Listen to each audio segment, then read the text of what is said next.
Okay, and welcome to a new video. Today I want to talk about a topic that we have not covered yet, and it's how you exit your trades in a good way, and especially how you deal with trades that don't go your way right away. So first of all, this is the Aussie New Zealand dollar. It's a 4-hour chart. It's the one I use for most of my trading decisions. You can see I use the 20 SMA. You can see it here from the Bollinger Bands. And if you have not watched my videos, just let me briefly explain what I do. I look for those trend waves, and then I look for clues that the trend might be reversing. And then once price breaks below or on the other side of the 20 SMA, which is my filter for trade entries, then I will enter a trade. So in this example, we had this uptrend. If we go to the left, then we can see that there was some resistance as well. Then here we had this fake breakout, and then once price moved lower, I entered here short, and I was anticipating a reversal until the demand zone or maybe into this support zone. But as you can see, it never made it that far, and price reversed here. So how do you deal with these types of situations? The way I dealt with this is that I entered here short. I put my stop loss here above the candle that broke the SMA. So this was the actual candle that broke the SMA, but the stop loss would have been too close for the type of volatility that we saw. And so I placed it above the second last candle that broke before we broke the SMA. So the stop loss is this black line. And as you can see, price moved a little bit lower. If we draw a support area, then we can see that price found support. I was watching that. And then afterwards price shot up and took out my stop. And so first of all, it's important, my most important criteria about trading decisions is that I don't make mid-candle trading decisions, which means that I only manage my trades, I only enter and exit my trades or move stop loss orders on a candle close. And this is very simple. I did a lot of research and backtesting on my own system. And I found that making trading decisions only when the candle is fully closed provides a much better expectancy, because often when you are in the middle of a candle, you still have a lot of movements coming ahead, especially at the end of a candle close or like 30 minutes before the candle closes. You can often see a lot of volatility and momentum. So over the years, I found that once I started making only decisions or trade management decisions when the candle closed, that really helped my trading a lot. So in this case, I was watching the price as it moved lower. Then I saw that here we broke above the 20 SMA. I considered for a short while if I should close my trade, because usually this is a warning signal if you are positioned short and then price moves back on the other side of the SMA. Then this is a warning that sellers are not as strong as we expected them to be, and now we are even back on the other side of the SMA. So I could have exited. I did not, because the close here was very small above the SMA, so it was not a very strong signal. Then you can see in the next candle we completely reversed, came back into the support. Here we then hovered around a little bit, and then suddenly we shot back up. I was taken out, and now you can see price is moving back lower. I'm reconsidering an entry now, but it's important to understand that in such scenarios, there is not much you can do about the loss. The only thing you can do is to accept the loss. Don't move your stop loss higher if you think that price, or if you hope that your trade is still good. This is a very bad idea, and it will cost you a lot of money in the end. And so always leave your stop loss where it was initially. Never widen it, and yeah, just accept that sometimes you just have to take a loss. And this is the first very important thing to understand when you start trading or when you start following my trading method. You can't avoid losses. They happen sometimes. I still have a win rate around 55 or 60% depending on the quality of the setup. So half of your trades you will end up losing. You don't always have to take a full loss. And I will show you other scenarios where you can exit ahead of your stop loss, where it's the right thing to do.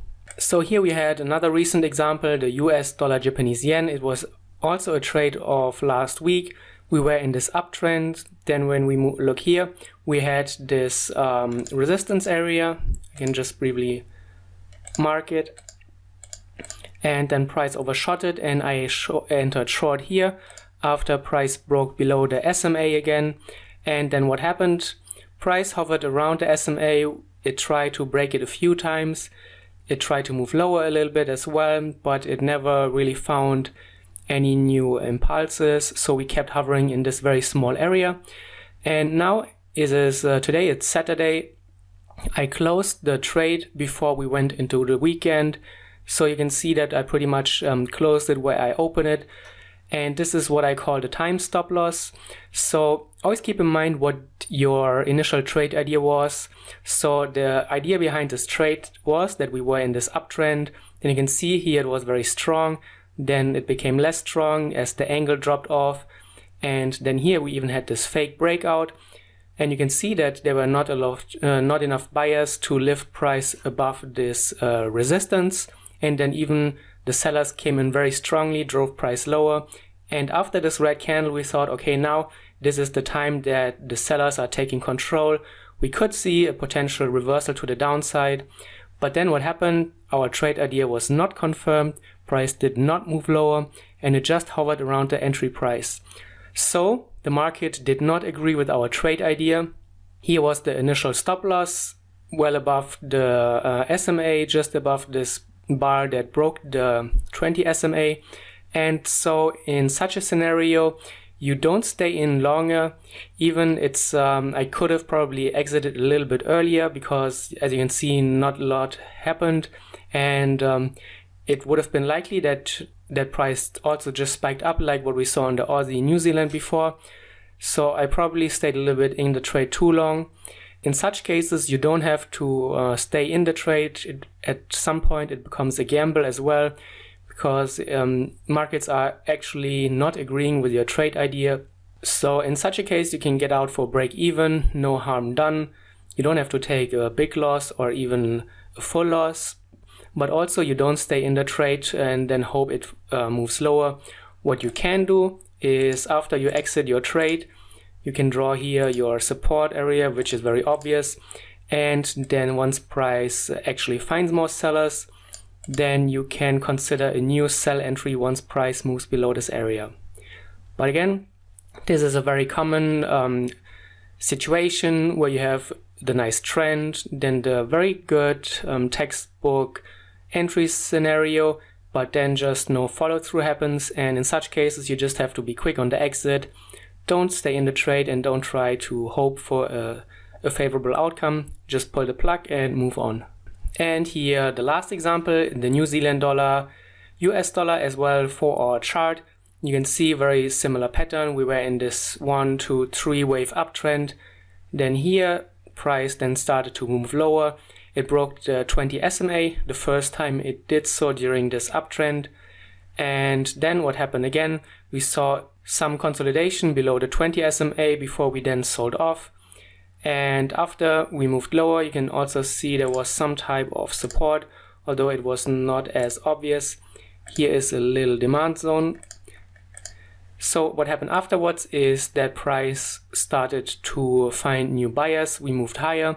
Then here we just stayed below the 20 SMA. You can see here I marked my stop again. This was the candle before we broke the 20 SMA, so my stop loss was a bit above it. And then here price even showed a pin bar, and at this point you could have probably exited. Here was already also a good exit point after price did not find enough sellers to push through the support level. And then here even we got this bullish retracement, so this would have been a good place to exit. You could have made a little bit money, but it's not spectacular and it's more like a scratch trade. And especially here after you see this large bullish bar, then you see the 1, 2, 3, 4 consolidation candles. This is a very good idea and a good place to exit your trade, because remember when we entered here, we thought that price was picking up short momentum and that we are seeing a potential reversal. And what happened here afterwards? This has nothing to do anymore with our trading idea. Obviously, markets are not agreeing with our idea, and staying in such a trade then becomes a gamble. We have to pull the plug on such trades as soon as we can to avoid losses and save our money for the good opportunities. So again, always keep in mind what your trade idea was, and then you can see 2 days where nothing at all happened. Markets are not agreeing with our trading idea, so there's no point in staying in such a trade where we clearly don't have an edge. And that's basically how you can manage your exits and how I manage my exits. So first, it's important to understand that you cannot avoid losses. Sometimes they just happen. Also, only make end of candle trading decisions. Don't make mid candle trading decisions. And don't also watch price during the formation of a candle. We have our stop loss in place, and if anything goes against us, then the stop loss will save us most of the time. And watching candles tick by tick creates a lot of emotional pressure.